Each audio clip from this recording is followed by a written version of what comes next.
Olá, muito boa tarde. Nós estamos aqui mais uma vez para a nossa aula de instrução na fé cristã. Todos os meses nós temos um encontro onde estudamos um assunto da teologia cristã, da doutrina bíblica. E hoje vamos abordar o assunto do federalismo batista de 1689. O federalismo batista é uma versão, né, da teologia do pacto, que é mantida pela maioria dos batistas reformados, aqueles que produziram a Confissão de Fé Batista de 1689. A teologia do pacto ou a teologia da aliança, ela é uma disciplina teológica particular que busca entender a mensagem unificada da Bíblia através do estudo dos pactos bíblicos, como eles se encaixam, né, no progresso da revelação. Portanto, é uma área da teologia bíblica. Então, a teologia bíblica ela mostra o desenrolar da revelação de Deus à medida que progride através da história. E a teologia bíblica tenta construir, né, uma teologia a partir das Escrituras, de um modo indutivo. Portanto, a partir de um resumo do estudo indutivo da história da revelação especial, da revelação bíblica, o professor, nosso convidado de hoje, o irmão Fernando Angelim, ele vai expor a teologia da aliança, né, ao longo do progresso da revelação bíblica, do Antigo e do Novo Testamento, neste progresso, não é? E dando atenção inclusivamente aos aspectos de continuidade, aquilo que continua do Antigo para o Novo Testamento, e também de descontinuidades, aquelas coisas que mudam da antiga aliança para a nova aliança. Apenas para apresentar aqui o nosso convidado de hoje. Muito bem-vindo, irmão Fernando. Obrigado. É uma honra para mim estar com vocês hoje. Então, eu vou apresentar aqui o nosso convidado e deixar, então, ele com todo o tempo disponível para expor o conteúdo. O pastor Fernando Angelim, ele é casado com a Alana, né? É o pai do Daniel. Ele é pastor da Igreja Batista Reformada de Belém, Belém do Pará, lá no norte, a região norte do Brasil. Ele possui um bacharel em comunicação social. Ele também é formado em teologia na Escola Teológica Charles Spurgeon. Ele também tem pós-graduação em pregação expositiva pela Faculdade Batista Equatorial e recentemente concluiu seu programa de mestrado. Muitos parabéns, tá, pastor? Muito obrigado. Em estudos históricos e teológicos pelo Centro Presbiteriano de Pós-Graduação Andrew Jumper. Ele também é escritor, né? Tem aqui alguns livros, que com certeza vai apresentar para a gente aqui alguns títulos que ele escreveu. Ele escreveu, acho que Conselhos Importantes para Novos Cristãos, né?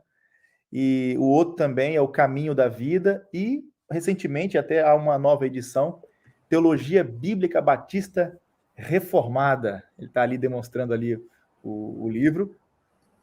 E com certeza vai falar um pouco sobre o livro, porque o assunto de hoje é a teologia bíblica batista pactual.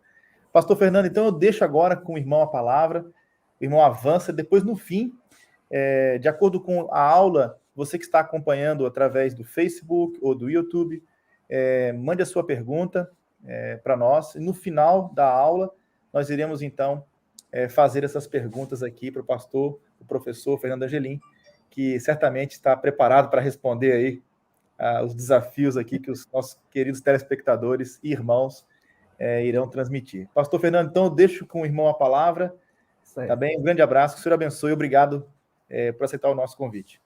Amém. Vamos nessa, então.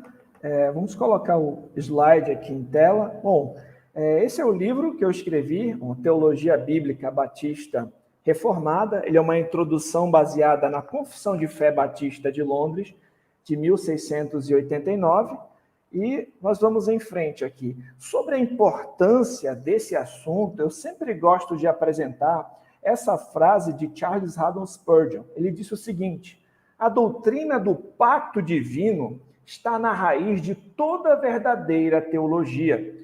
Já foi dito que aquele que entende bem a distinção entre pacto de obras e pacto da graça é um mestre em teologia.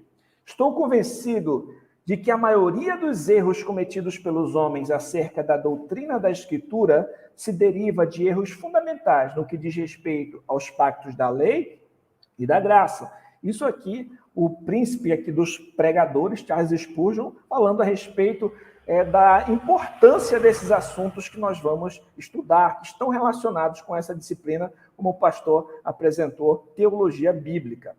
Sobre o assunto, como nós estamos trabalhando apenas uma aula, o assunto eu não vou ter possibilidade de esgotá-lo. Hoje nós vamos dar um pontapé inicial para o seu aprofundamento posterior nesses assuntos. Então, eu trouxe aqui alguns livros para aprofundamento, para você conhecer um pouco mais. O primeiro, como eu apresentei o meu, né, Teologia Bíblica Batista Reformada, porque ele serve de introdução para os outros que vão ser mais densos, mais profundos.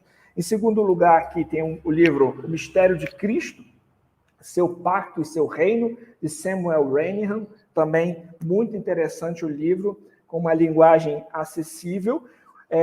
Os distintivos da teologia pactual batista, esse aqui é uma linguagem um pouco mais densa, mas ele é muito bom também para apresentar a diferença entre o federalismo batista e o federalismo presbiteriano, de Westminster, por exemplo. Então, essa aqui é a tese de mestrado do Pascal Denot. Vale muito a pena você conferir. Um outro livro também importante é esse aqui, A Falha Fatal da Teologia por Trás do Batismo Infantil, de Jeffrey Johnson. Então, esse aqui é um pouco mais grosso.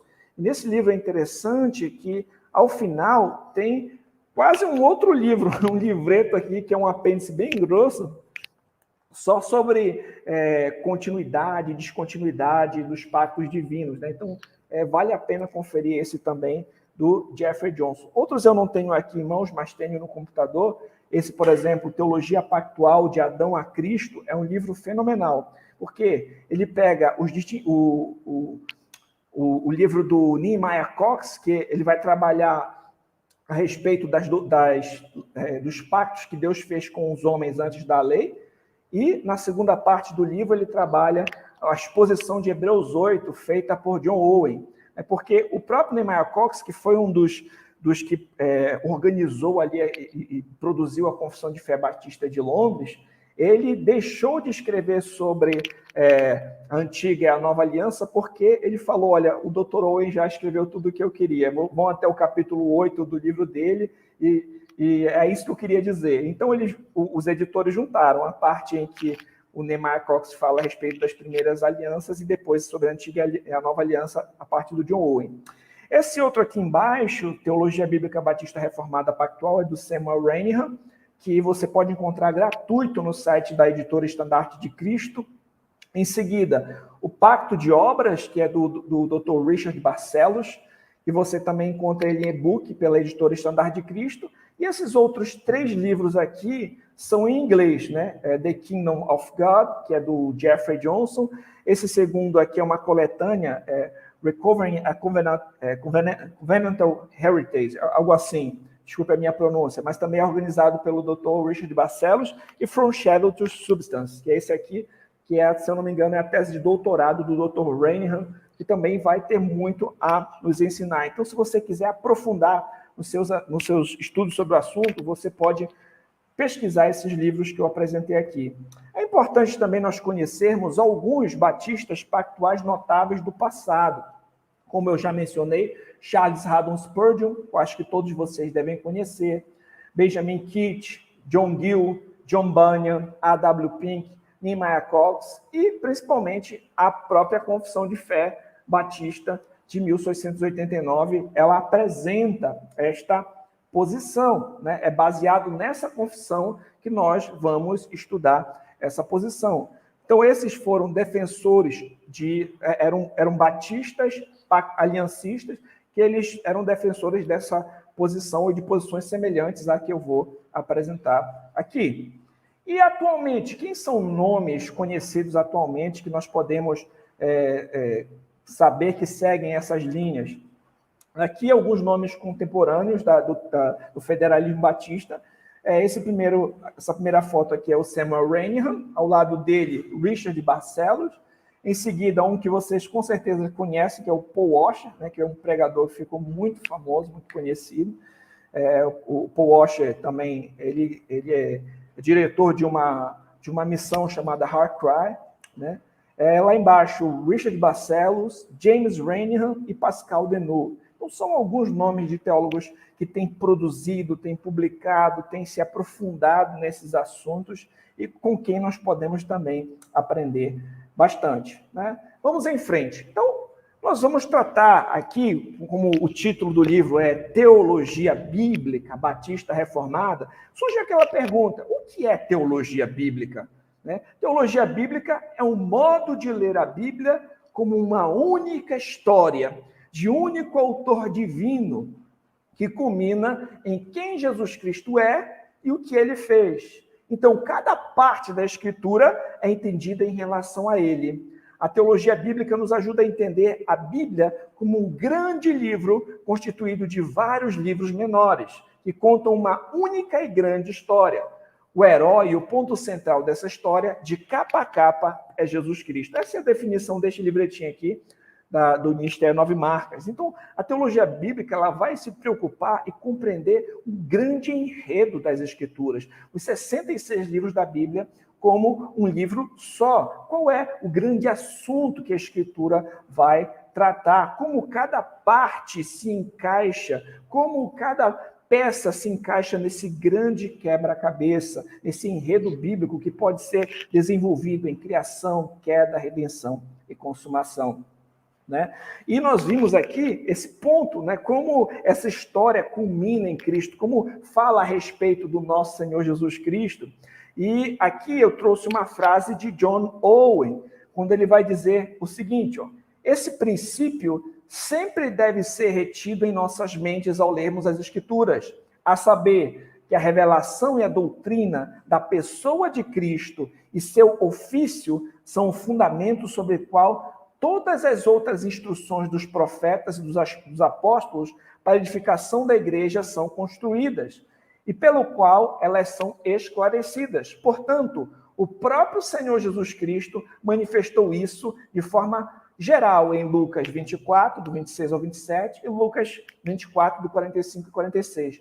Deixe de lado essa consideração e as Escrituras deixam de ser o que pretendem, ou seja, uma revelação da glória de Deus na salvação da igreja. Sobre as Escrituras falarem a respeito do nosso Senhor Jesus Cristo, nós vamos ver mais para frente que teve um puritano que falou, que resumiu o Antigo e o Novo Testamento da seguinte maneira: o Antigo Testamento promete o Cristo que viria, o Novo Testamento testifica que ele veio. E o próprio Senhor Jesus Cristo falou a respeito disso.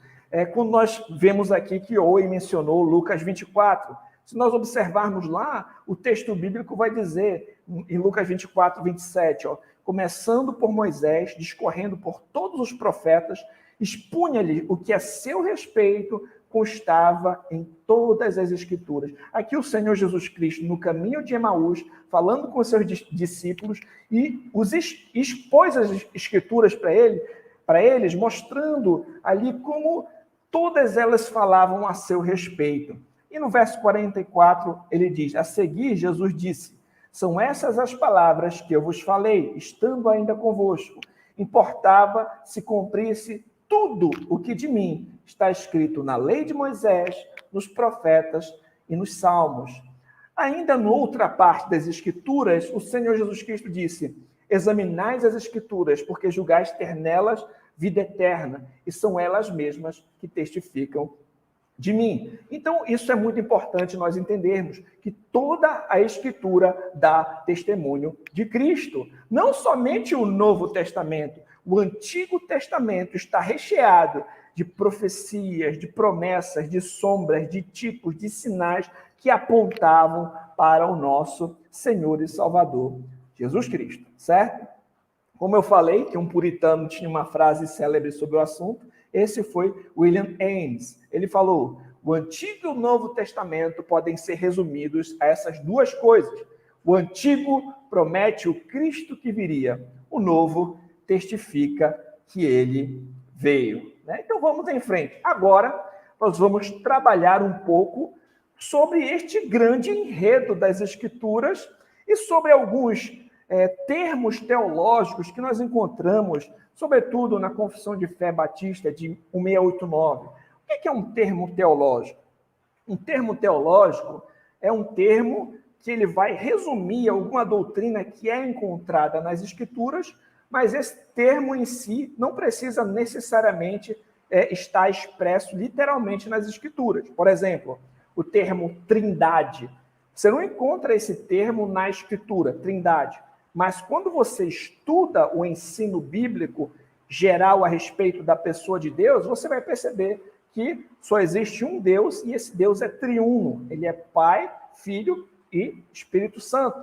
Então, uma essência divina que subsiste em três pessoas distintas, o Pai, o Filho e o Espírito Santo. Então, qual é o termo teológico utilizado para essa doutrina? Trindade. Então, da mesma forma, nós vamos utilizar alguns termos teológicos aqui, como pacto da redenção, pacto de obras, pacto da graça, cabeça federal, etc. Então, quando a gente falar esses termos teológicos, entenda que nós estamos extraindo do ensino bíblico, né, e utilizando termos para explicar o significado destas doutrinas que são extraídas e encontradas nas Escrituras. Na teologia bíblica batista pactual, ou seja, no federalismo batista de 1689, no pactualismo batista, no aliancismo batista, tudo isso são sinônimos, nós vamos notar a existência de três grandes pactos. Pacto da redenção, pacto de obras, pacto da graça. O que é um pacto da redenção? É um acordo feito entre as pessoas da Trindade antes da fundação do mundo para a salvação de um povo eleito na história. Quando você olha, por exemplo, ali em João, no capítulo 17, na oração sacerdotal do nosso Senhor Jesus Cristo, quando ele fala que cumpriu a obra que o Pai lhe deu para fazer, né? Ele ora para que ele seja glorificado com a glória que tinha antes da fundação do mundo, algo nesse sentido. Então, tem textos bíblicos que falam a respeito de um acordo que foi feito entre as pessoas da Trindade. A Bíblia fala que fomos eleitos em Cristo antes da fundação do mundo. Tem textos que vão mostrar que Cristo é o Cordeiro de Deus que foi morto desde a fundação do mundo. Então, quando a Bíblia fala a respeito desse acordo entre as pessoas da Trindade para a salvação de um povo eleito na história, nós chamamos isso de pacto da redenção, certo? Então, agora, o que significa um pacto de obras? Um pacto de obras é um acordo condicional que Deus faz com os homens. Como assim um acordo condicional? O acordo, por exemplo, que acontece ali no Jardim do Éden, né? Deus ele cria o ser humano, né? Coloca no Jardim do Éden, cria o ser humano à sua imagem e semelhança, né? E naquela circunstância, o Senhor coloca uma árvore do conhecimento do bem e do mal. Se Adão comesse da árvore do conhecimento do bem e do mal, ele morreria. E como ele era um cabeça federal, ou seja, ele era um indivíduo que representa um grupo, ele representava a humanidade, né? As consequências da sua desobediência afetariam toda a sua posteridade. Se Adão obedecesse a Deus, ele poderia comer da árvore da vida, viver eternamente e entrar num estado de glória para com o Senhor. Então, esse é um acordo condicional, ele é um pacto de obras, porque depende da obediência ou desobediência de Adão. Se ele obedecesse, viveria eternamente, estava num estado de glória para com Deus. Se desobedecesse, morreria. A morte com os seus três aspectos: morte física, separação da alma com o corpo; morte espiritual, né, que a pessoa está viva fisicamente, mas separada espiritualmente, mas morta espiritualmente, separada espiritualmente do Senhor; e a morte eterna, que é a condenação final, certo? Então, essas eram consequências da desobediência. E nós sabemos, meus irmãos, pelas Escrituras, que Adão pecou contra Deus, né? Que Satanás, ali a antiga serpente, tentou Eva, né? Então Eva comeu do fruto, deu para o seu marido, ambos pecaram e aconteceu aquilo que nós chamamos de queda. A queda foi desastrosa para a humanidade. Pelo pecado de um, todos se tornaram pecadores, né? Então, Adão e Eva seriam expulsos do jardim, mas Deus ele faz uma promessa. Lá em Gênesis, no capítulo 3, no verso 15, há uma promessa a respeito de um descendente da mulher que esmagaria a cabeça da serpente. Haveria, então, inimizade entre a descendência da serpente e a descendência da mulher, mas viria um descendente da mulher que esmagaria a cabeça da serpente. Essa promessa, os teólogos chamam de proto-evangelho, que é a primeira menção do evangelho ali nas escrituras, revelado como uma promessa. Então, aqui nós temos a revelação de um pacto da graça, né? A revelação de um descendente que viria para desfazer as obras do diabo, para esmagar a cabeça da serpente, para resolver o problema do pecado, certo? E essa revelação, né, esse pacto da graça que foi revelado como uma promessa a partir daqui, essa revelação ela vai se desenvolver ao longo de todo o Antigo Testamento. Então, você pode observar aqui, né, que Deus ele vai fazer outras alianças. Deus fez aliança com Noé, Abraão, Moisés, Davi, ali ao longo do Antigo Testamento. E essas alianças da promessa, o pacto da graça, vai se tornando revelado, vai se tornando aos poucos, né, apresentado ali para o povo. Mas nós sabemos, então, vamos observar, lembrar um pouco do que aconteceu ali no Antigo Testamento. Depois da queda de Adão, nós vimos que a morte entrou no mundo, o ser humano já passou a nascer afetado por aquilo que nós chamamos de pecado original, inclinado para a maldade. Nós vemos a descendência do primeiro casal ali, Caim, matando o seu irmão Abel por inveja, né? Nós vemos que da descendência de Caim já vai vir Lameque, que vai se tornar bígamo, que também vai ser um assassino. E, posteriormente, ali no livro de Gênesis, nós vamos notar a maldade avançando, e o Senhor olha o desígnio do coração humano, como ele é continuamente mal, a ponto do Senhor enviar um dilúvio. Mas para que essa promessa pudesse se cumprir, Deus sempre preserva o quê? Um remanescente. Deus preserva, então, Noé e a sua família numa arca. O Senhor, então, faz aliança, após o dilúvio, faz aliança com Noé, né? Então, o sinal da aliança com Noé é o arco no céu. Essa aliança com Noé, o Senhor traz estabilidade física para o desenvolvimento da promessa, né? E agora a história continua. Então, Deus fez aliança ali com Noé e muita gente morreu no dilúvio. O Senhor salva Noé e a sua família numa arca. Nós vamos observar que, mesmo depois, né, de Noé ser salvo ali do dilúvio, o pecado ainda estava lá, meus irmãos. Noé vai lá, planta uma vinha, se embriaga, nós vamos ver o pecado dos seus filhos, nós vamos ver que Deus tinha dito para se multiplicar e encher a terra posteriormente, o povo vai querer se unir e construir uma torre que fosse até o céu para tornar célebre o próprio nome deles, a Torre de Babel. O Senhor vai misturar as línguas, o pecado ainda está ali, Noé ainda não é esse descendente final que esmagaria a cabeça da serpente. Posteriormente, meus irmãos, de Ur dos Caldeus, o Senhor chama, então, Abraão. Ele diz: Abraão, sai da tua terra, do meio da tua parentela, vai para o lugar que eu te mostrarei. Fala de Abraão, uma grande nação, nações seriam dele, promete a ele uma terra, e que da sua descendência, um descendente de Abraão, todas as nações da terra seriam abençoadas, né? Então, ali Deus faz aliança com Abraão, o sinal é a circuncisão, certo? E há essa promessa a respeito, né, de que da sua descendência todas as nações da terra seriam abençoadas. Da descendência física de Abraão, né, viria surgir a nação, né, de Israel. Nós sabemos que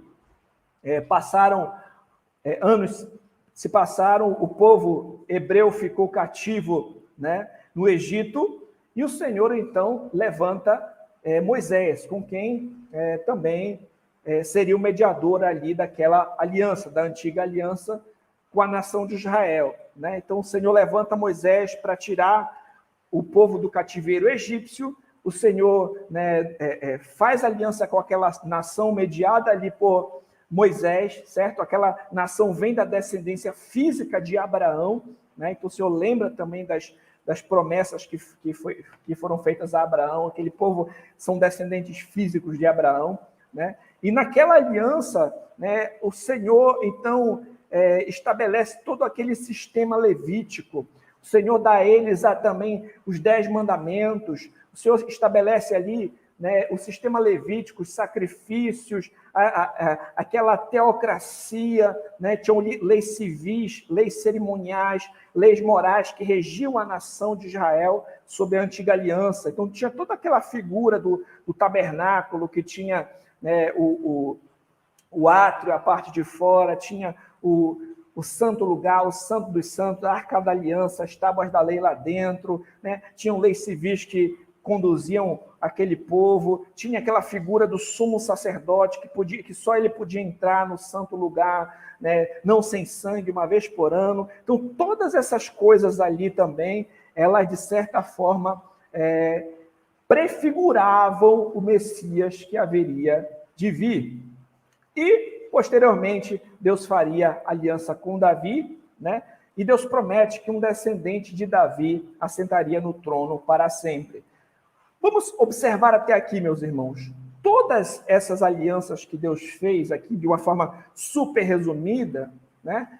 De certa forma, estavam apontando para o nosso Senhor e Salvador, Jesus Cristo. Quando nós observamos as Escrituras, nós vamos observar, por exemplo, que Cristo é o último Adão. Lá em Romanos 5, você vai perceber que pelo pecado de um, todos se tornaram pecadores. Mas pela justiça, esse um era Adão, pela justiça de um, Jesus Cristo, muitos seriam justificados. Adão pecou no jardim, ele foi tentado ali pela serpente, no jardim, né, cheio de animais dóceis, e pecou. O Senhor Jesus Cristo foi tentado, né, no deserto por Satanás, mas prevaleceu, venceu. O primeiro Adão pecou, o segundo Adão não pecou. Cumpriu todas as exigências divinas, né? Nós vemos que Cristo, ele é o descendente da mulher que viria esmagar a cabeça da serpente. É curioso que em 1 João fala que ele veio para desfazer as obras do diabo, né? Assim como foi nos dias de Noé, também será na segunda vinda de Cristo, né? Aqueles que estavam ali na arca foram poupados. Aqueles que estão em Cristo, né? Que proclamam a Cristo, quem sabe são zombados, né, pelas pessoas que não levam em conta o Evangelho. Quando Cristo vier, né, aqueles que estão em Cristo serão salvos. Cristo é o descendente de Abraão, por meio de quem todas as nações da terra serão abençoadas.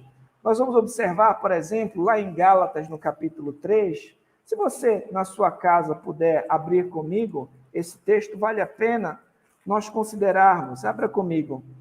Gálatas, capítulo 3, no versículo 16.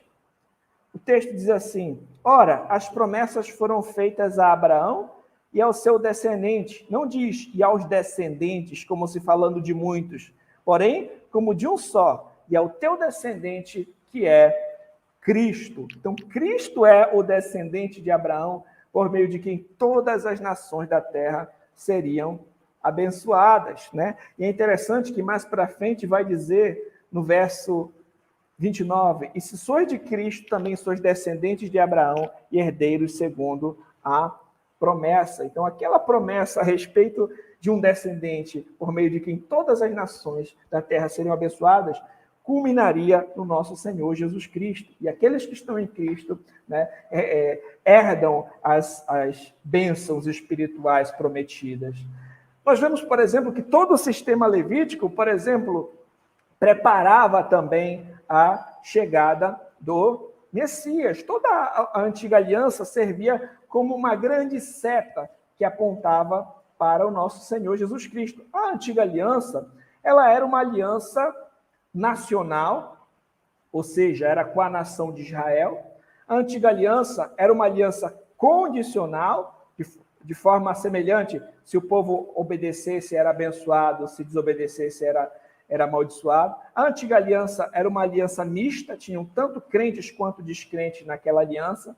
A antiga aliança era uma aliança que tinha um certo aspecto tipológico, que aquelas cerimônias e sombras apontavam para Cristo. Como?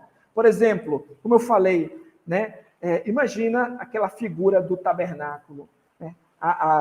O fato de ter que ter continuamente sacrifício era para mostrar para o povo, olha, pecado é coisa séria. Nós quebramos a lei de Deus. Quebrar a lei, o que é o pecado? É a transgressão à lei. Então, uma vez que nós pecamos, o salário do pecado é a morte. Sem derramamento de sangue, não há remissão de pecados.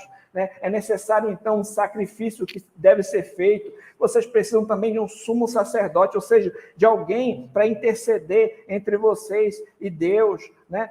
A presença de Deus é algo santíssimo. Nós não podemos chegar de qualquer forma a essa presença. Então, tudo aquilo era como se Deus estivesse utilizando elementos físicos, palpáveis, para apresentar realidades posteriores no futuro.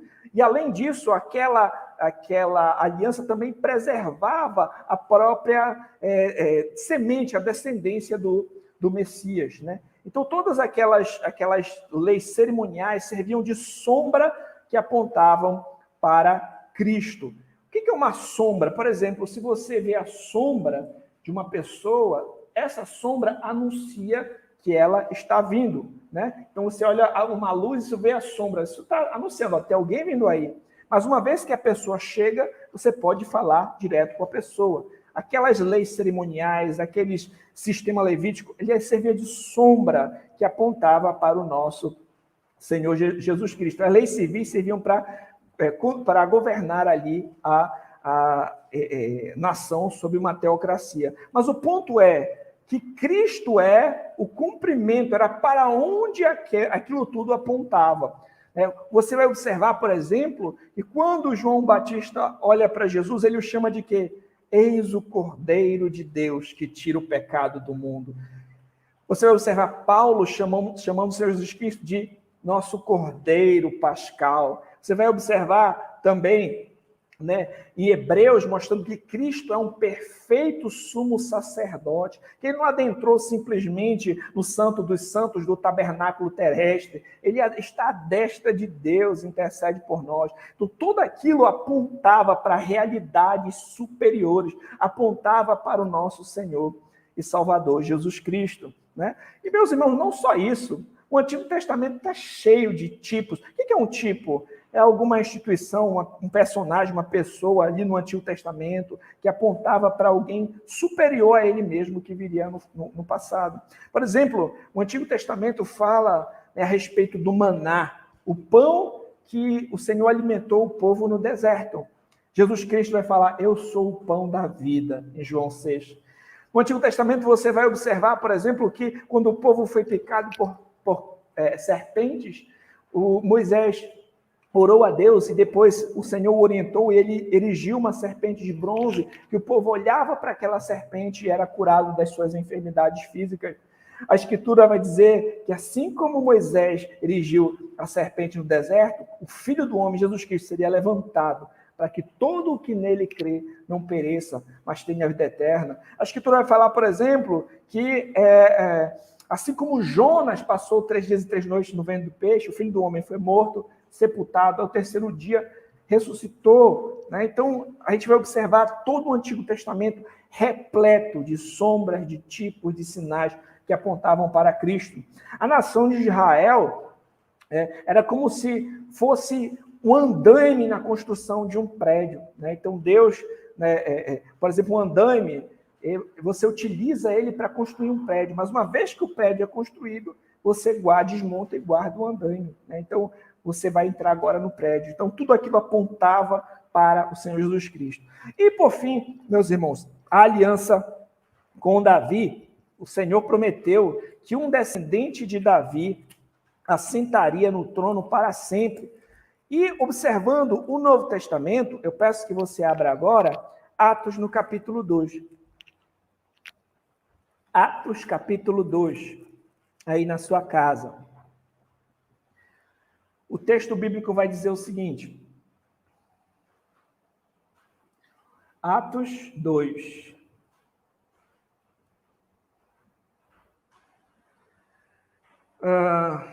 Só um segundo.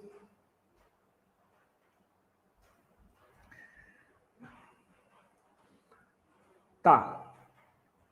Verso 29. Irmãos, seja-me permitido dizer-vos claramente a respeito do patriarca Davi, que ele morreu, foi sepultado, o seu túmulo permanece entre nós até hoje. Sendo, pois, profeta, sabendo que Deus lhe havia jurado que um dos seus descendentes se assentaria no trono, prevendo isto, referiu-se à ressurreição de Cristo, que nem foi deixado na morte, nem o seu corpo experimentou corrupção. A este Jesus, Deus ressuscitou, do qual todos nós somos testemunhas. O descendente de Davi, que se assentaria no trono, é Jesus Cristo, como Pedro falou aqui. Então, nós observamos todo o Antigo Testamento apontando para Cristo. No Antigo Testamento, o pacto da graça é revelado como uma promessa. Mas então, na plenitude dos tempos, o Senhor Jesus Cristo vem em cumprimento a todas as profecias divinas. Ele nasceu, de forma sobrenatural, a Virgem concebeu do Espírito, ele nasceu debaixo da lei, ele cumpre todas as exigências da lei, tudo aquilo que foi profetizado sobre ele é cumprido na sua vida. Ele se entrega como um sacrifício para pagar o preço por todos os pecados do seu povo. Ele é morto, sepultado, e ao terceiro dia ele ressuscitou para a justificação de todo aquele que nele crê. Cristo, no seu sangue, selou a nova aliança. Então, tudo aquilo que era promessa, agora é cumprimento. Aquilo que foi prometido, agora é estabelecido. O pacto da graça, que no Antigo Testamento foi revelado como uma promessa, agora ele é estabelecido com uma aliança selada pelo sangue de Cristo. Agora nós observamos que a nova aliança, ela é superior à antiga. Assim como um tipo é inferior ao seu antítipo, a nova aliança, ela é superior à antiga aliança, substancialmente superior. A antiga aliança, ela era condicional. Obedeça, seja abençoado. Desobedeça, amaldiçoado. A nova aliança, para nós, ela é incondicional. Por quê? Cristo cumpriu todas as condições no nosso lugar. Na antiga aliança, a entrada era pelo nascimento físico. Então, a circuncisão era feita ali ao 8º dia, aquela criança passava a fazer parte daquela nação e estava sob aquela aliança. A nova aliança, a entrada é pela circuncisão do coração, e a regeneração, o novo nascimento, o nascimento espiritual. A antiga aliança era uma aliança mista, tinham crentes e descrentes. Na nova aliança, todos conhecem o Senhor, todos que estão na nova aliança são crentes, nasceram de novo.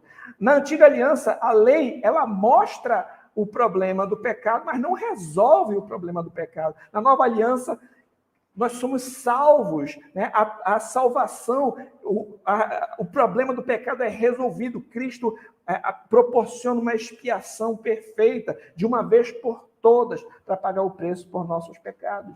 A antiga aliança era uma aliança nacional com a nação de Israel, sob uma teocracia. Na nova aliança, os gentios são enxertados na oliveira. Essa parede de inimizade entre judeus e gentios é derrubada. O Senhor faz um novo povo. Na nova aliança, nós somos chamados a ir por todo o mundo, fazer discípulos de todas as nações. O Senhor Jesus Cristo vai dizer: toda autoridade me foi dada nos céus e na terra. Vão por todo o mundo, façam discípulos, batizando em nome do Pai, do Filho e do Espírito Santo. Então, nós observamos como a nova aliança é superior à antiga. Um texto importantíssimo que serve para nós entendermos isso, um deles é Hebreus, no capítulo 8. Eu peço também que você abra na sua casa. Inclusive, o livro que eu falei, de Adão a Cristo, de Nehemiah Cox e John Owen, ele faz uma exegese deste capítulo 8 de Hebreus, vale muito a pena vocês observarem a exegese do John Owen sobre esse capítulo. A gente não vai ter como agora fazer uma exposição detalhada, mas eu convido você a pesquisar este livro e ler sobre o capítulo 8 de Hebreus, onde claramente o autor de Hebreus apresenta a superioridade da nova aliança. Observe, agora com efeito, Hebreus 8,6, agora com efeito, obteve Jesus ministério tanto mais excelente, quanto ele também é mediador de superior aliança, instituída com bases em superiores promessas. Porque se aquela primeira aliança tivesse sido sem defeito, de maneira alguma estaria sendo buscado lugar para uma segunda. De fato, repreendendo-os, diz: eis aí, vem dias, diz o Senhor, firmarei nova aliança. Aqui vai estar Jeremias 31. Já tinha essa promessa sobre a nova aliança. Com a casa de Israel, com a casa de Judá. Não segundo a aliança que fiz com seus pais no dia em que os tomei a mão para os conduzir até afora da terra do Egito, pois eles não continuaram na minha aliança. E eu não atentei para eles, diz o Senhor. Porque esta é a aliança que firmarei com a casa de Israel. Depois daqueles dias, diz o Senhor, na sua mente imprimirei as minhas leis. Também sobre o seu coração as inscreverei. Eu serei o seu Deus e eles serão meu povo. Não ensinará jamais cada um ao seu próximo, nem cada um ao seu irmão, dizendo, conhece o Senhor. Porque todos me conhecerão, desde o menor deles até o maior. Pois para com as suas iniquidades usarei de misericórdia. Os seus pecados jamais me lembrarei. Quando ele diz nova, torna antiquada a primeira. Ora, aquilo que se torna antiquado, envelhecido está prestes a desaparecer. Um detalhe importante aqui é que, na antiga aliança, a lei foi gravada em tábuas de pedra. Na nova aliança, ela é gravada na mente e no coração do povo de Deus. Na nova aliança, nós obedecemos a lei de Deus não para sermos salvos, mas porque fomos salvos. Cristo nos livrou da maldição da lei, né, tomando sobre si, pagando sobre si todo o nosso escrito de dívida, né, nos justificando também com a sua justiça ativa, e agora, por amor ao Senhor, nós vamos obedecer os seus mandamentos. O Senhor grava a sua lei na nossa mente e no nosso coração. Nós, por amor ao Senhor, vamos obedecer. Como a Escritura diz, aquele que tem os meus mandamentos e os guarda, esse é o que me ama. É certo que, leis cerimoniais que serviam como sombra, que apontavam para Cristo, passaram. Nós não precisamos mais, por exemplo, sacrificar animais, porque o sacrifício de Cristo foi feito de uma vez por todas. Então, isso precisa ficar claro. Assim como leis civis, embora nós possamos aprender muitos princípios ainda com cada uma delas, nós não estamos mais autoritativamente debaixo de leis civis. Entretanto, a lei moral, ela é perene, ela continua. É interessante também estudar a respeito desse assunto, a respeito da lei de Deus, e na nova aliança ela continua gravada na mente e no coração do povo de Deus. Aqui, meus irmãos, nós observamos então o pacto da redenção como um acordo feito antes da fundação do mundo para a salvação de um povo eleito. O pacto de obras, o acordo que Deus fez condicional com Adão ali no Éden, que foi que Adão pecou e trouxe toda essa consequência. Adão, como cabeça da humanidade, trouxe toda essa consequência de morte e desordem para a criação. E nós vemos ali o pacto da graça, que diz respeito à nova aliança, que foi prometida no Antigo Testamento e estabelecida no Novo, selada ali no sangue de Cristo no Novo Testamento, certo? Então, esse aqui é um resumo super breve do enredo bíblico, lembrando também que é interessante nós observarmos o quê? O começo e o fim da história, Por exemplo, como toda a Escritura está conectada na teologia bíblica. Por exemplo, nós observamos como a Escritura se desenvolve nesse grande enredo orquestrado pelo Senhor. Em Gênesis, por exemplo, nós vemos a criação. Deus, ele cria né, todas as coisas. E Apocalipse, que é o último livro da Bíblia, vai falar a respeito da nova criação. Em Gênesis, nós vamos ver a criação dos luminares, do sol, da lua, das estrelas. Em Apocalipse, não vai precisar desses luminares mais, porque o Senhor, a presença do Senhor já vai iluminar todo o recinto. O Cordeiro, né, é a sua luz. Nós vamos observar em Gênesis que tem uma serpente ali, a antiga serpente, o diabo, né, que vai tentar ali Adão e Eva. Em Apocalipse, nós vamos ver que a antiga serpente, o diabo, será lançado no lago de fogo, né, que é a segunda morte, para sofrer eternamente. Nós vemos em Gênesis como o povo foi saiu da presença de Deus, foi impedido de comer, por exemplo, da árvore da vida. Em Apocalipse, nós vamos ver que os vencedores, aqueles que foram salvos por Cristo, vão desfrutar de comunhão com Deus e vão poder comer da árvore da vida. Aquilo que o primeiro Adão falhou em conquistar, o segundo Adão, Jesus Cristo, conquista pelo seu povo. No final das contas, meus irmãos, ou uma pessoa vai estar em Adão, ou ela vai estar em Cristo. Ou ela está em Adão tentando salvar-se pelas suas próprias obras, inutilmente, porque ela não vai conseguir, ela tem Adão como seu representante, ela não vai conseguir alcançar o padrão divino, ou ela tem Cristo como cabeça, e ela é salva pelo que Cristo fez por ela, pela sua graça, mediante a fé nos méritos de Cristo Jesus. Só em Cristo Jesus é a salvação. Por isso que é tão fantástico nós observarmos como é profundo que a Escritura fala sobre o nosso Senhor Jesus Cristo. Ele não aparece só no Novo Testamento. Toda a Escritura dá testemunho do nosso Senhor e Salvador Jesus Cristo. Esse é um breve resumo, né, da teologia pactual batista. Cada uma dessas alianças tem muito mais para ser estudado, principalmente ali a aliança com Abraão. Nós vamos estudar a respeito da dualidade que há nessa aliança. Os livros que eu falei para vocês, né, vão apresentar ali alguma coisa sobre o assunto, o texto de Gálatas 4, a respeito de outros aspectos, a respeito da antiga e da nova aliança. Então, tem muita coisa para a gente aprofundar, que eu não vou ter tempo para falar aqui agora, mas eu queria estimular vocês a lerem os livros, né? O meu livro aqui, vocês podem conseguir, vocês estão em Portugal, mas podem conseguir ler no Kindle, né? O e-book do livro, né? E é bem acessível. Eu sugiro que você leia o livro, você conheça mais esses materiais para a sua edificação, o seu aprofundamento, conhecendo cada vez mais o plano do Senhor.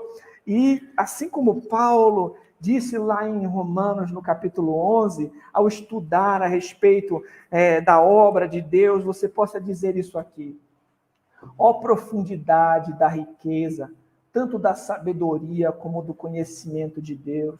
Quão insondáveis são os seus juízos, quão inescrutáveis os seus caminhos. Quem, pois, conheceu a mente do Senhor? Quem foi o seu conselheiro? Ou quem primeiro deu a ele para que lhe venha a ser restituído? Porque dele, por meio dele e para ele são todas as coisas. A ele, pois, a glória eternamente. Amém.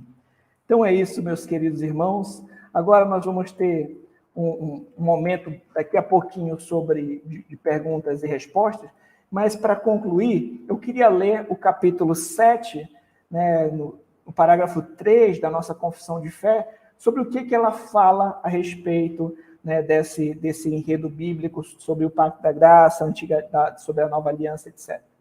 Olha o que ela diz. Essa aliança é revelada no Evangelho, primeiramente a Adão, na promessa de salvação pela descendência da mulher.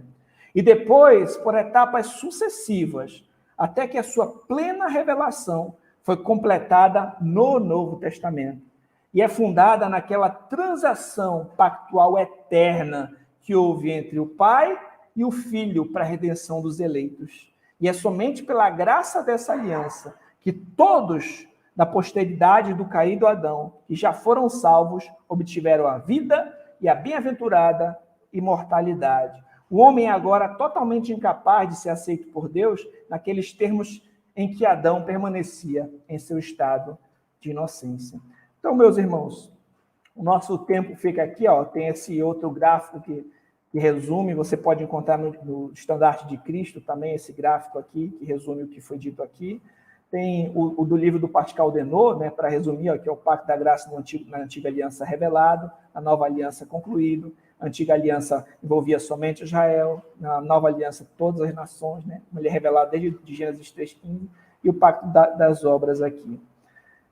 Aqui, comparação entre a Antiga e a Nova Aliança, ó, Antiga Aliança, entrada para o nascimento físico, Nova Aliança, entrada no novo nascimento, Antiga Aliança, circuncisão física, Nova Aliança, circuncisão espiritual, Antiga Aliança, lei escrita em pedra, Nova Aliança, lei escrita no coração, Antiga Aliança, lei cerimonial exterior, Nova Aliança, adoração cerimonial exterior, Nova Aliança, adoração espírito em verdade, Antiga Aliança, um reino físico, Nova Aliança, um reino espiritual, Antiga Aliança, herança terrena, Nova Aliança, cidade celestial, Antiga Aliança temporal, Nova Aliança eterna. Aqui alguns aspectos sobre a aliança abraâmica, que eu não vou poder tratar agora, alguns propósitos da Antiga Aliança, e agora eu vou passar a palavra para o pastor, que o meu tempo já foi aqui, e a gente tem algumas perguntas ainda para fazer.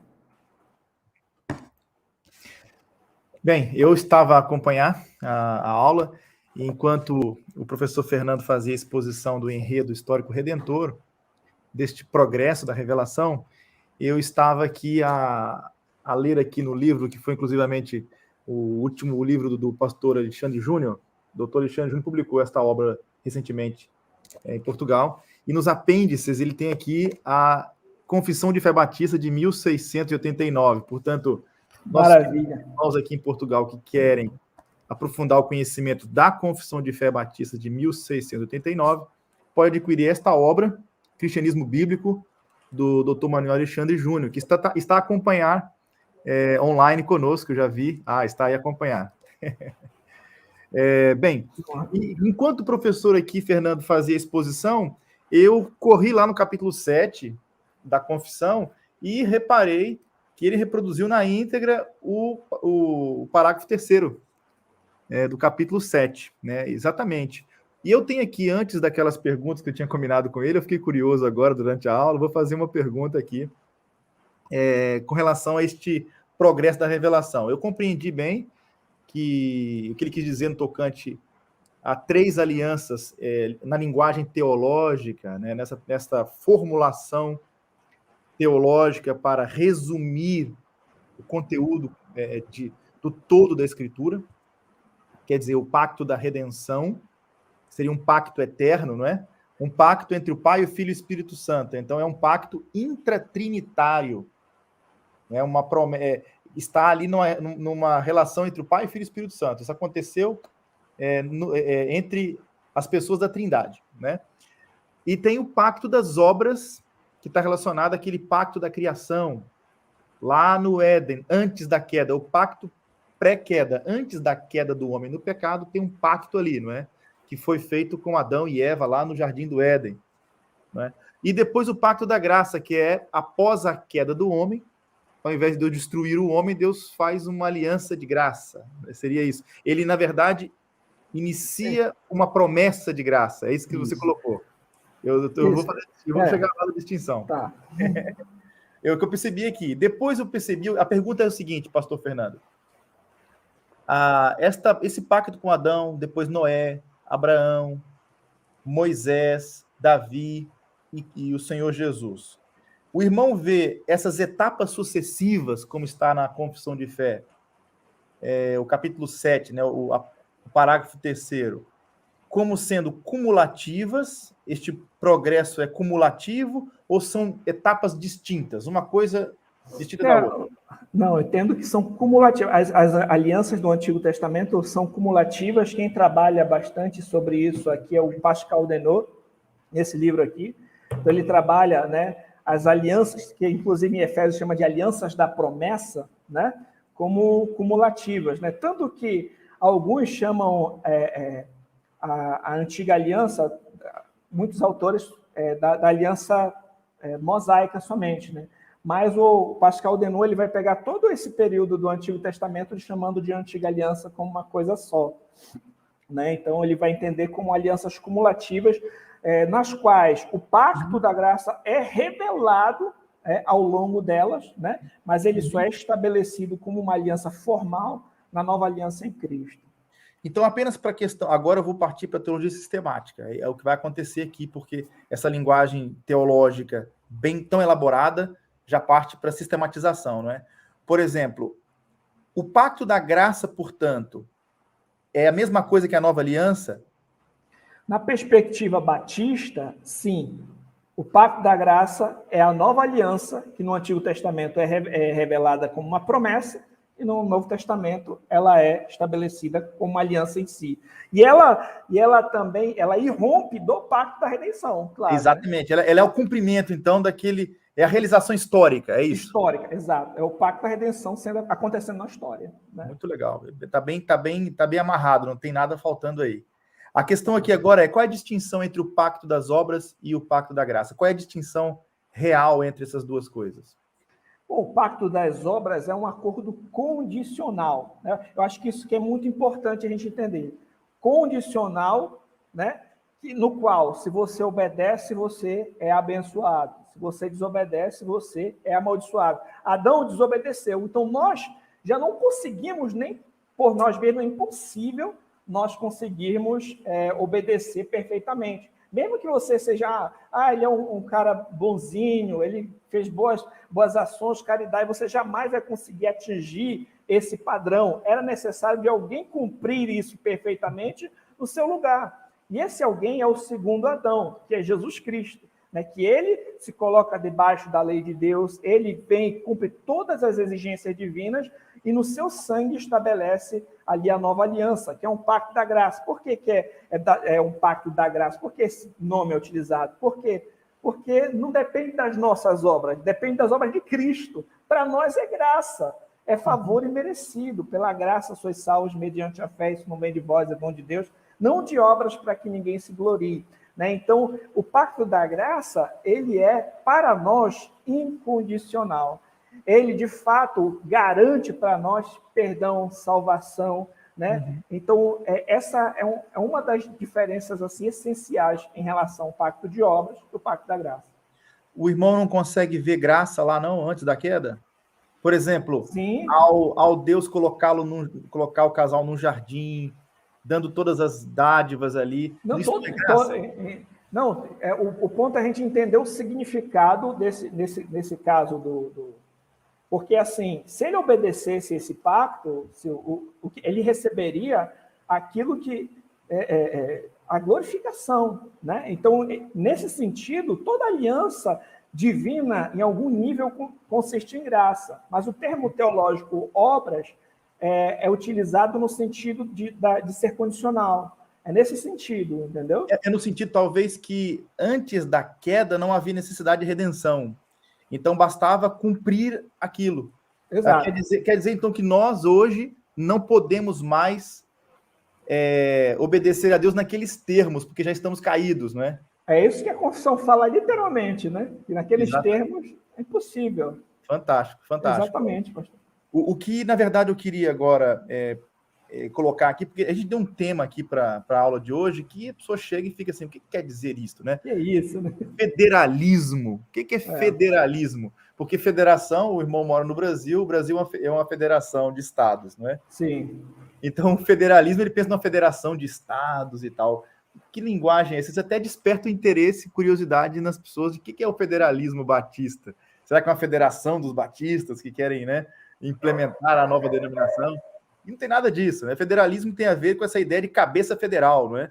De representante de povos ou de raça. Por exemplo, Adão é o cabeça federal e Cristo também é o cabeça federal de uma nova humanidade, né? É nesses termos? Pode explicar melhor para a gente aí? O federalismo tem essa noção de pacto, né? De aliança. Nós observamos, vem dessa palavra, da raiz da palavra que envolve aliança, né? Por exemplo, você falou, né? O Brasil é uma nação de estados confederados, estados estão em aliança. Exatamente. Nós entendemos que o desenrolar do enredo bíblico se dá através de alianças, né? Pelas quais Deus estabeleceu, né? Deus resolveu agir dessa maneira, na sua infinita sabedoria. Então, nós conseguimos observar o enredo bíblico por meio de aliança. Por isso, alguns vão chamar de teologia pactual batista, federalismo batista, outros vão chamar de aliancismo batista, mas todas vão ser variações da mesma coisa, né? do mesmo assunto. A maneira como nós observamos o desenrolar do enredo bíblico, né, por meio das alianças que Deus fez com o seu povo. Então, isso é o federalismo. E o que eu percebi de cara, de acordo com a exposição que o irmão fez, é que todo mundo que nasce debaixo do pacto das obras, né? Exato. E só o cristão está na nova aliança. Exato.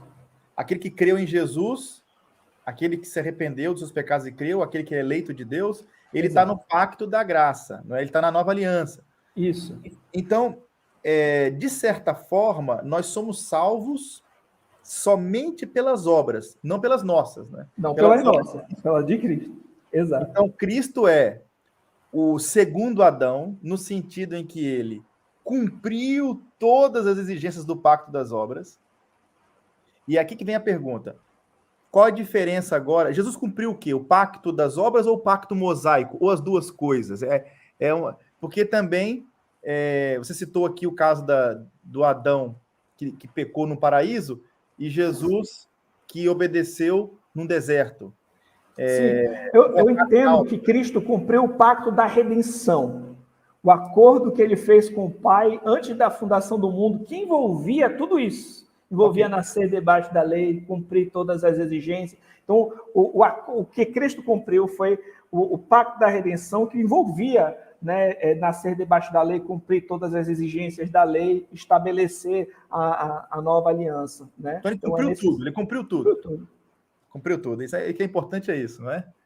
Ele cumpriu tudo. Então, ele é um mediador qualificado.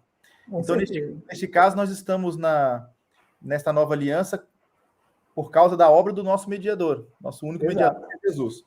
O que eu queria agora era, antes de chegar ainda naquelas perguntas, porque já vai resolver muita coisa lá. Mas ficou claro que Cristo cumpriu, né? Ficou claro, claríssimo. Ficou claro.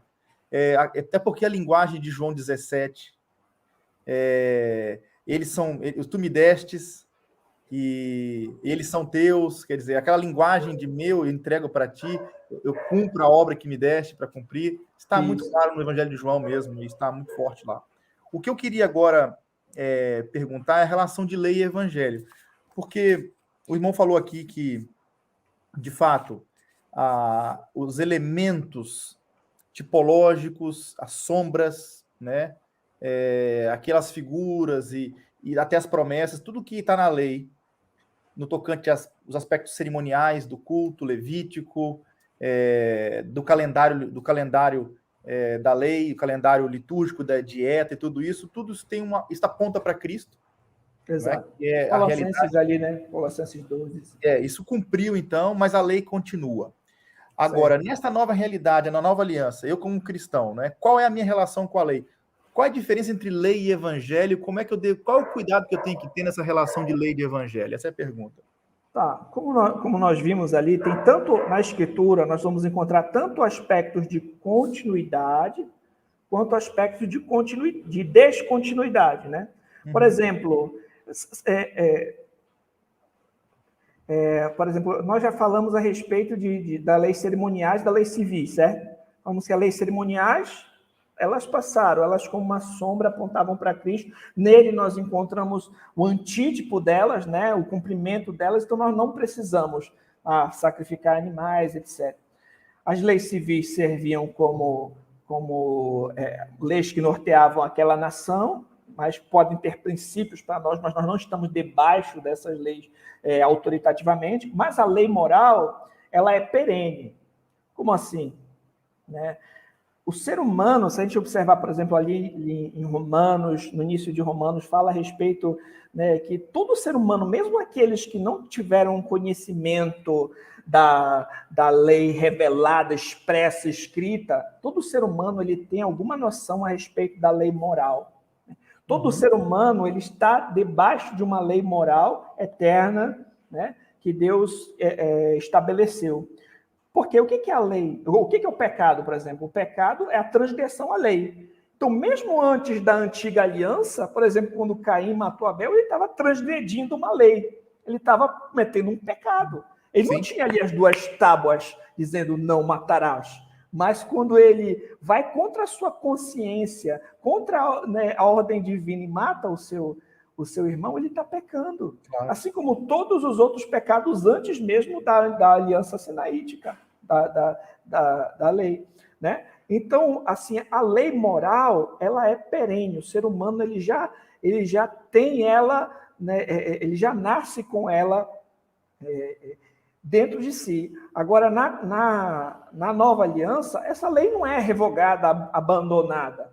Ela é gravada na mente e no coração do povo de Deus. Então, uma frase interessante para nós observarmos a relação do cristão com a lei moral é: a lei nos leva para Cristo para a justificação. Como assim?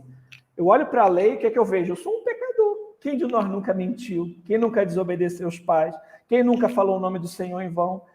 Quando nós lemos a lei, ela expõe o nosso pecado. Exatamente. Então, nós pensamos, eu preciso de salvação. E nós vamos para quem? Cristo. Então, a lei nos leva para Cristo para a justificação. Uhum. Aí, quando nós vamos até Cristo, ele diz assim, não, vai viver de qualquer jeito? Não.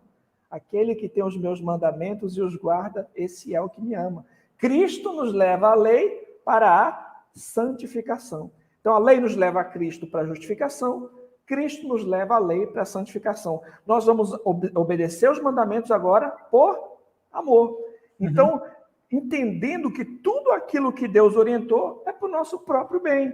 Por exemplo, se você mata uma pessoa, você vai preso, ou você vai atrair vingança para a sua vida, você está acabando com a vida de uma pessoa que foi criada em imagem e semelhança de Deus. É algo que Deus estabeleceu e é algo bom, né? Se você rouba de forma semelhante, etc., e você adultera, você vai destruir o seu casamento, o casamento de outra pessoa. Então, os mandamentos do Senhor são bons, são justos.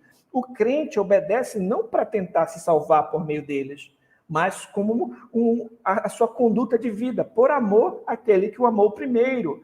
E quando Jesus ele resume os mandamentos, amarás o Senhor teu Deus de todo o teu coração, toda a tua alma, todo o teu entendimento, e amarás o teu próximo como a ti mesmo, ele resume a lei. Por quê? No primeiro grande mandamento, os primeiros 4 mandamentos da lei, e no segundo grande mandamento, os 6 restantes, né? Exatamente. Então, se eu amo a Deus de todo o coração, toda a alma, todo o meu entendimento, eu não vou falar o nome do Senhor em vão, não vou ter ídolos, etc. E se eu amo meu próximo como a mim mesmo, eu não vou matá-lo, não vou roubá-lo, não vou desonrar meus pais. Então, tudo está na nova aliança. A lei de Deus é gravada no nosso coração, nós obedecemos por amor. Tem aquela questão sobre o 4º mandamento, mas caberia um programa inteiro aqui para a gente conversar. É assim, eu recordei-me de uma frase do teólogo Agostinho de Hipona, quando ele diz que ame a Deus com toda a sua alma, todo o seu entendimento, todas as suas forças, com tudo que tem, tudo que tens no seu coração. Ama a Deus integralmente e depois faça o que quiser. Quer dizer, se você amar a Deus, você não vai obedecer a lei dele, por amor. Sim, exatamente. Então, também nós temos uma dívida de gratidão, não é, para com a obra de Cristo. Eu acho que o problema é que algumas pessoas têm um conceito muito vago de amor. Dizem, não, agora é só amor, mas que não entende que o amor é demonstrado em obediência aos mandamentos. Na verdade, o amor é conectado à moralidade no Novo Testamento, o tempo todo, né?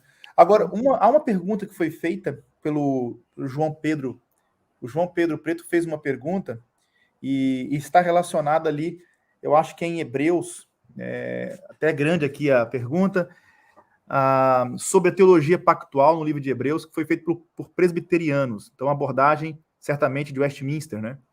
Que desenvolve o argumento que nas advertências o pregador espera uma audiência mista entre regenerados e não regenerados e que o resto da exortação deve ser lida à luz disto, né? Então, na carta aos Hebreus, aquelas exortações à perseverança é pressupondo que os ouvintes ali, que professam a fé cristã, nem todos os que professam, de fato, são cristãos verdadeiros. Então, é aquela velha história lá do Santo Agostinho e dos teólogos da patrística que defende aquela ideia de que a igreja é uma comunidade mista.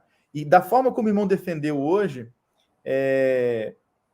nós não devemos aplicar o batismo nas crianças, porque o correto seria, após uma profissão de fé credível, realizar o batismo, porque senão nós iríamos já aplicar o batismo em quem nem ainda expressou a fé. O que seria realmente aplicando o batismo em quem ainda não demonstrou nenhum sinal de regeneração. E esta lógica teológica, de acordo com o que foi exposto hoje, é de que a igreja cristã ela é uma congregação de pessoas regeneradas. Pelo menos que tenham provas claras de que foram regeneradas. Pastor, um detalhe. Isso não quer dizer, por exemplo, até mesmo dentro de uma igreja batista, tem pessoas, por exemplo, que podem ter, digamos assim... Uma falsa profissão de fé. Uma falsa profissão de fé. Agora, a própria Escritura já tem algo para lidar com isso, que é a disciplina eclesiástica. Nós não podemos intencionalmente procurar uma membresia mista. É como se fosse, por exemplo, um cidadão que está ilegal num país, né? Então, ele está ali ilegal naquele país, mas ele não está fazendo a coisa certa. Agora, o país vai abrir todas as portas porque tem cidadãos ilegais? Não, ele vai lidar com aquele ali, né? Então, o ponto, a questão é que eu não... Agora, por exemplo, como eu falei, para a gente lidar com a exegese de Hebreus 8, eu sugiro que você leia o livro do John Owen, você vai ver os termos, os contextos, as diferenças, os termos gregos ali que mostram que são utilizados, inclusive, né, para falar a respeito dessa questão da diferença substancial entre a antiga e a nova aliança. O Pascal Denot também trata isso aqui com calma, mas o ponto é que a entrada na nova aliança não é por nascimento físico, né? É pelo novo nascimento, né? O ponto é você confundir, você colocar, por exemplo, você observar, só uma questão hermenêutica aqui. O Batista ele vai interpretar o Antigo Testamento à luz do Novo, né? Então, o Novo Testamento ele vai explicar o Antigo Testamento. Então, eu vou observar como acontece a questão do batismo da nova aliança com os textos que nós temos aqui no Novo Testamento, na nova aliança. Nós não vamos observar como acontece o batismo observando a circuncisão, né? Porque era uma outra questão, né? Como nós falamos. E o antítipo correto da circuncisão é a circuncisão no coração, que é a regeneração, que é a entrada na nova aliança. Então, quando alguém é regenerado, qual é a evidência que nós temos disso? Essa pessoa vai se arrepender e vai fazer uma profissão de fé em Cristo. Então, quem são os que estão no pacto? São aqueles que nasceram de novo, que fazem parte da nova aliança, entendeu? Agora, como eu falei, para a gente lidar com a exegese desse texto que é bem grande, tem muita coisa para falar, contextual, termos gregos, etc., você vai precisar de mais tempo e dar uma olhadinha nos livros. Apenas uma questão hermenêutica, a gente tem que ter algum cuidado aqui, pastor, porque, de fato, nós temos que interpretar o antigo à luz do novo na aplicação para a realidade presente. Agora, quando nós estamos a ler o Velho Testamento, o Antigo Testamento, temos que interpretá-lo nos seus termos para dizer o que era, como era. Sim, claro. Agora, não podemos dizer assim, isso aqui é o batismo, lá para trás. Não podemos aplicar coisas da realidade futura lá no passado. Para a gente entender no momento hoje, né? O que não pode ser feito é aplicar o batismo com base numa recomendação, no modelo direto lá do Antigo Testamento. Há princípios que chegam aqui, mas eu percebi agora que há uma distinção de substância. Agora vem aqui a questão da pergunta, né? Porque nós estamos entrando aqui em sistemas teológicos, e nós temos pelo menos 3 mais conhecidos. Eu queria, então, pedir ao pastor Fernando Angelim, que pudesse até partilhar, se quisesse, o PowerPoint que tem já disponível, porque nós temos a teologia do pacto, que é um pouco antes do federalismo batista, que é os padrões de Westminster, portanto, a confissão de fé de Westminster, ela também propõe um modelo de teologia pactual, semelhante à Confissão de Fé Batista de 1689. Também nós temos, já no século XIX, o dispensacionalismo, que já passou por tantas mutações, né? O clássico, o modificado, o progressivo, o integrativo, e aí por aí vai. E nós temos também a teologia da nova aliança, e agora, recentemente, o aliancismo progressivo. São tantos sistemas, né? Então, eu queria que, de forma rápida... Não trouxe gráfico do aliancismo progressivo. Não, trouxe também não. Não trouxe. Não faz mal, não faz mal. Mas é só para mostrar a diferença entre a teologia do pacto e o dispensacionalismo, o da nova aliança, e entre esses dois modelos aí de teologia do pacto, os presbiterianos, no caso, e os batistas do outro. Os pedobatistas e credobatistas, fica mais fácil assim. Tá, vamos começar aqui com a diferença entre os batistas e os presbiterianos em suas confissões de fé, né? Uhum.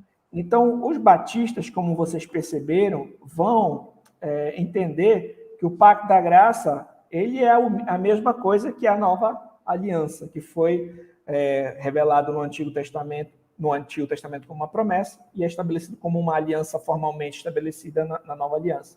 Uhum. Nós vamos entender que a membresia no pacto da graça, que a membresia, as pessoas que fazem parte dessa aliança, da nova aliança, são os eleitos, são os crentes, são os salvos, né? Aqui no meio tem os pontos que tanto os presbiterianos quanto os batistas vão concordar, que os santos do Antigo Testamento são salvos através do pacto da graça, né? Por exemplo, lá em Romanos, no capítulo 3, né, fala a respeito desse assunto. Aqui, Romanos 3 diz assim, ó, aqui, ó,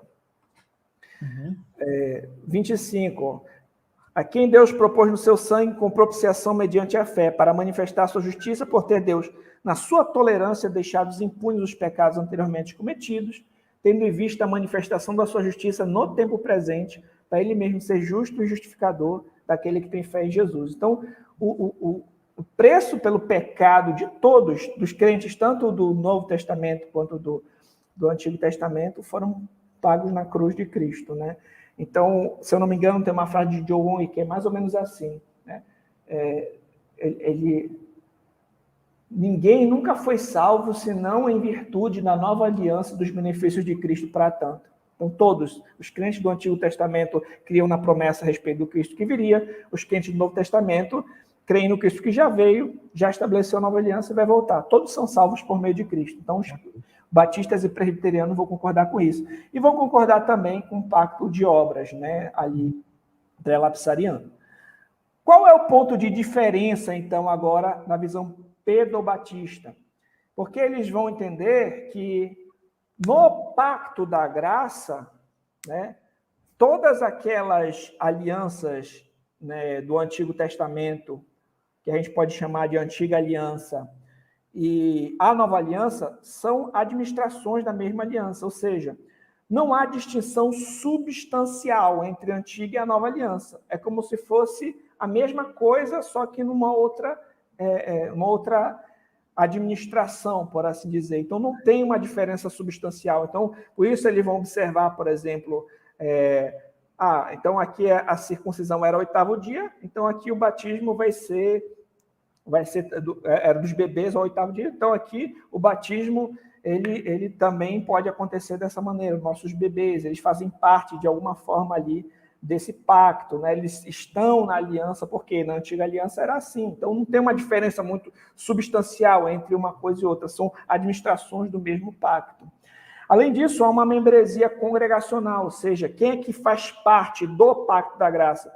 Não são só os eleitos, são os crentes e os filhos deles. Como o irmão falou ali, não é geral. Então, a membresia no pacto da graça, né, é geral, é o crente e o filho dele, né? Agora, a questão é que nem todo filho de crente, com certeza, vai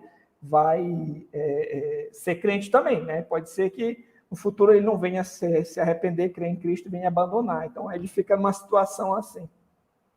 E, por fim, né, eles entendem, né, que ele faz essa diferença, que acontece uma substância nos eleitos, né, ou seja, que o eleito, de fato, ele recebe todos os benefícios do pacto da graça, mas é possível administrar, ou seja, vou batizar o não eleito, né, que é o filho dele, que talvez possa não ainda ser alguém regenerado, não fazer de fato, não ser alguém salvo de fato, né, mas há uma administração para ele também, né. Então, é mais ou menos isso, as diferenças. Então, nesse sentido, a visão pedobatista da aliança, quer dizer, dos padrões de Westminster, eles não veem a nova aliança como nova, eles veem como uma renovação, não é? Exato. Exatamente Ela é isso. nova. Ela é velha, né? Não. Ela está lá atrás. Quer dizer, a nova está no velho. E o texto principal que a gente vai ter que debater é o de Hebreus 8. Hebreus capítulo 8, tá bem. A questão da condicionalidade, eu vou aproveitar para perguntar isso, porque eu percebi que você usou a linguagem incondicional, e me parece que nos padrões de Westminster existe algum aspecto condicional na nova aliança. Em que parte que eu falei? Não, você falou sobre a nova aliança, esta promessa, ela é incondicional, não é? Sim. Essa de Abraão e tudo, apontando para Cristo lá na frente. Na questão da membresia, dessa relação com Deus, pactual, porque essa condicionalidade, você percebe ela na Velha Aliança, no Antigo Testamento, na Antiga Aliança, e eu percebi uma linguagem assim nos padrões de Westminster. Você tem alguma coisa sobre isso ou não? Não. Depois agora eu não estou me recordando agora sobre esse assunto. Então tá. Pode passar para outra, esse é um tema mais ainda. Mas eu acho que teria pano para manga aí. A gente dá uma olhadinha depois, a gente conversa. Então tá. A questão da teologia da nova aliança. Na verdade, vamos pensar aqui no dispensacionalismo. Acho que é mais comum, é mais conhecido. Só para ficar bem claro em relação aos presbiterianos e os batistas, os batistas reformados, né, se segue o federalismo de 1689, vem uma distinção substancial entre a antiga e a nova aliança, e que a entrada na nova aliança é por nascimento espiritual, novo nascimento, portanto, só está na nova aliança quem nasceu de novo. E a expressão para quem nasceu de novo é arrependimento e fé, e são somente esses que devem ser batizados. Então, essa é a visão batista. Os presbiterianos entendem que não há uma distinção substancial entre antiga e nova, e que a membresia nesse pacto é mista, ou seja, é tanto do crente quanto do filho dele. Então, o filho do crente, de algum nível, ele está no pacto da graça, mesmo que isso não garanta totalmente a salvação para ele. Então, é mais ou menos isso. Vamos lá. Ficou claro, pastor? Ficou claro, claríssimo. Pronto. Então, federalismo de 1689 e dispensacionalismo. Lembrando, pastor, que existem diversas formas de dispensacionalismo. Aqui a gente não vai ter como falar de todos. Isso aqui talvez não venha abraçar algum tipo de dispensacionalismo. Então, se tem algum amigo dispensacionalista que está assistindo, pode dizer, não é isso que a gente crê. Mas tem vários, né? Então, como não tem uma confissão de fé dizendo esse aqui é o dispensacionalismo, a gente vai seguir alguns termos gerais, né? Então, um dos pontos centrais aqui do dispensacionalismo, né, que ele vai primeiro entender que Israel e a igreja são dois povos diferentes, né? São dois povos distintos, né? E que aqui a nova aliança é feita com Israel. Então, esse texto de Hebreus 8, os dispensacionalistas, pois geralmente eles são bastante literalistas, né? Vão ver, não, está escrito aqui Israel, então essa aliança aqui vai ser feita com a nação de Israel, isso não tem nada a ver com a igreja, porque Israel e a igreja são dois povos distintos, na percepção deles é assim. Né? Então, eles entendem que Deus está lidando com Israel, aí por um período Deus vai lidar com a igreja e depois volta para lidar com Israel. Eles vão rejeitar a questão do pacto da redenção, eles vão dizer que os 10 mandamentos não estão mais, né, relacionados com os crentes agora no Novo Testamento. Eles rejeitam a hermenêutica tipológica, essa questão de tipo e antítipo que a gente tem trabalhado aqui, né? E aqui está dizendo que eles também entendem que a igreja não foi profetizada no Antigo Testamento. Quais são os pontos de concordância? Você concorda a respeito da doutrina da Trindade, a mesma coisa, que a justificação pela fé somente, a nação de Israel e a igreja foram constituídas de forma diferente. Então, agora, aquilo que o aliancismo batista entende, o federalismo batista entende, e que o dispensacionalismo, né, também não entende. Que a nova aliança é feita com a igreja, que é o contrário do que foi dito, né? Que o pacto da graça unifica a história da redenção, que não são, várias dispensações e tal, mas o pacto da graça, de certa forma, unifica a história. A nação de Israel era tipologia da verdadeira Israel, a igreja, né? Então aqui a questão de Israel e a igreja como tipo e antítipo. Ou a igreja é Israel escatológica profetizada no Antigo Testamento. Nós, além da hermenêutica histórico-gramatical, também temos uma hermenêutica tipológica, e a lei moral é aplicada tanto no Antigo quanto no Novo Testamento, né? Então, essas são diferenças essenciais entre o federalismo batista e o dispensacionalismo. Ok, se alguém acusar, por exemplo, um federalista batista de supersessionista, não é? É verdade esse argumento? Não, inclusive tem aquele textinho que eu mandei para o senhor, né, do Pascal Denot, que você pode encontrar lá no site do Estandarte de Cristo, né, que ele vai lidar com esse assunto, explicar ali que, na realidade, os gentios são enxertados na oliveira e também aquelas promessas agora também alcançam os gentios. Então, a questão não é Israel e igreja, a questão é a antiga e a nova aliança. Então, a antiga aliança com Israel e a nova aliança com Israel mais os gentios, e aí quebra essa parede de divisão. É como se fosse um Israel expandido, né? Exato. Ok. E a questão da nova aliança, está na moda aí, já percebi que há muita gente, parece que não está tão na moda como já esteve. Eu estive a ler alguns comentários na época do mestrado, e alguns dos autores, acho que é o Douglas Moo, por exemplo, Thomas Schreiner, o próprio Don Carson também, não quer dizer que adota esta visão, mas de vez em quando, quando fala da lei, parece que vai um luteranismo modificado, algo do gênero, que é a teologia da nova aliança, ou a nova teologia da aliança, a TNA, como a gente encontra na internet. Pouca gente sabe que existe essa perspectiva que anda por aí também. Qual é a diferença desta? Pastor, Sim. A TNA, eu observo alguns pontos na TNA que vão diferir bastante.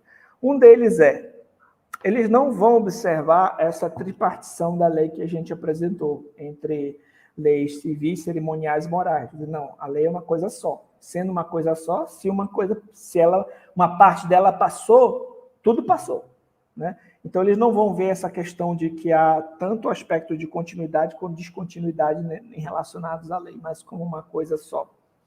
Então, eles entendem, por exemplo, que ali no Sermão do Monte, você pode observar isso na exegese do Douglas Moo, por exemplo, ele vai entender que ali no Sermão do Monte, quando Jesus diz assim, vocês ouviram o que foi dito pelos antigos, eu, porém, vos digo, ele vai entender que ali Jesus está dizendo, olha, a lei dizia isso aqui, eu estou trazendo uma nova lei que diz isso, isso, isso, como se a lei de Cristo, de alguma forma, estivesse em oposição à lei de Moisés, o que eu entendo que não é correto, porque ali naquele texto, Jesus está lidando, na realidade, não diretamente com a escritura do Antigo Testamento, com a lei de Deus, mas com a interpretação rabínica. Ali no versículo 20, se eu não me engano, que ele chega a dizer assim, olha, se a vossa justiça não excederem muito a dos escribas e fariseus, vocês jamais entrarão no reino dos céus. E aí ele começa a mostrar qual era a interpretação dos rabinos, dos escribas, e depois explica qual ele, como perfeito intérprete, qual é a real entendimento da Escritura. Então, jamais Cristo fica em confronto com a lei de Deus, jamais. Então, eles colocam a lei de Cristo em certa oposição, antítese à lei de Deus, né? Uhum. E eles vão rejeitar também a questão do quarto mandamento. Como? E vão dizer o seguinte, olha, a lei de Cristo, né? Isso eu estou falando da perspectiva do Douglas Moo, né? Estou falando dele porque eu, na minha monografia eu lidei com esses assuntos. Ele vai dizer assim, olha, a lei de Cristo, ela vai incorporar 9 dos mandamentos, dos 10 mandamentos, mas ela abandona o quarto, né? Então, eles vão dizer que o quarto mandamento não é incorporado na lei de Cristo, mas ela incorpora 9. Então, deixa de ser um decálogo, fica ali 9 mandamentos, mais os ensinos de Cristo, é mais ou menos isso. Então, ele vê uma ruptura muito grande nesse sentido ali, né? Então, são, assim, resumindo aqui, esses 3 pontos são pontos bem distintos, né? Porque, como já foi apresentado aqui, nós vamos entender que a lei moral continua, nós vamos entender que ali Cristo não está em contradição com a lei de Deus e que o quarto mandamento na nova aliança é observado no primeiro dia da semana, o dia do Senhor. Amém. Pastor, não podemos estender mais, eu sei que é muito conteúdo já para os nossos ouvintes aí e para a igreja que tem acompanhado, mas eu queria que o pastor talvez mostrasse aquele livro que mostrou no início, o seu livro, que é um resumo, né? Teologia Bíblica Batista. Esse? Este é um resumo do capítulo 7 da Confissão e da Teologia Batista Pactual, é isso? Na realidade, esse livro aqui vai ser um resumo sobre todos esses assuntos que a gente está trabalhando aqui. Bom. Aqui eu vou trabalhar o que é teologia bíblica, quem são os batistas, o que é pacto de obras, o que é pacto da graça, o que é pacto da redenção. Nós vamos ter um resumo do enredo das Escrituras, tem um capítulo só sobre a lei, tem um capítulo só sobre o dia do Senhor, tem um capítulo comparando a teologia batista com a pedobatista, e quem sabe se eu falei algo aqui rápido e não ficou muito claro, né, a respeito de algum assunto, talvez aqui esteja mais... Eu expliquei com calma e você pode ler e entender melhor. Não, muito obrigado. Também tem muitos gráficos aqui no livro, né, para ficar mais didático, sabe, pastor? Então, eu escrevi para uma pessoa mesmo que ainda não tem um conhecimento. Por exemplo, se você for ler esse aqui, é um livro bem denso, é excelente o livro. Mas é um livro bem denso, que talvez um membro comum da igreja que ainda não tem contato com esses assuntos não conseguiria extrair tanto assim de primeira. Mas aqui eu vou explicar beabá, vai ser no passo a passo ali. Talvez quem está acompanhando a gente pode pensar assim, mas para que serve o que eles estão a falar aí? Isto é simples. Até enquanto você estava falando do sábado aí, eu lembrei-me do argumento do Craig Blomberg, por exemplo. Que também vai nessa mesma direção, né? Quer dizer, o quarto mandamento não tem mais sentido. Então, nós não temos nenhum dia para culto. Não há dia para culto. Você cultua quando quiser, né? É claro que tem que ter, mas quando? Tem um compromisso para cultuar a Deus? Que dia? E aquela ideia também de que a lei acabou, então, a lei de Cristo. Então, qual é a lei de Cristo? Aí ele fica, não, a lei de Cristo é o amor. Ah, o amor? Então, vamos lá. Você pode adulterar agora? Não. Você pode matar? Não. Você pode roubar? Não. Mas isso era a lei. Isso é os 10 mandamentos. Então, quando você anula a lei moral, você parte para um antinomianismo, quer dizer, um sem lei, um sem regras, uma coisa muito nada objetiva, não tem como chegar para um crente e mostrar que aqui na Bíblia está dizendo isso. E parece que é um cristão de uma parte da Bíblia. Ele não é um cristão de 66 livros, né, da Bíblia. Ele tem só aqueles... O Novo Testamento. O Velho acabou, não tem mais nada. Não há aplicações diretas para ele, né? Tudo aquilo, isso aí já passou. Eu não preciso mais de cumprir nada disso, né? Eu posso agora... Portanto, é um perigo, na verdade, alguns sistemas poderá ter graves implicações para a eclesiologia e graves implicações para a ética. E é por isso que eu estou trazendo essas mensagens. Esse assunto aqui hoje é justamente para termos uma visão clara da ética bíblica, clara da eclesiologia bíblica, e quando for fazer uma leitura de um texto bíblico, levar em consideração toda a narrativa bíblica, todo o enredo da Escritura, de forma coerente. Então, isso é fundamental. Agradeço imenso, pastor Fernando, o carinho do irmão também, a disponibilização. Sei que daqui a pouco vai pregar também na igreja. Que o Senhor abençoe lá a igreja. E nós vamos terminar, então, a nossa participação aqui hoje.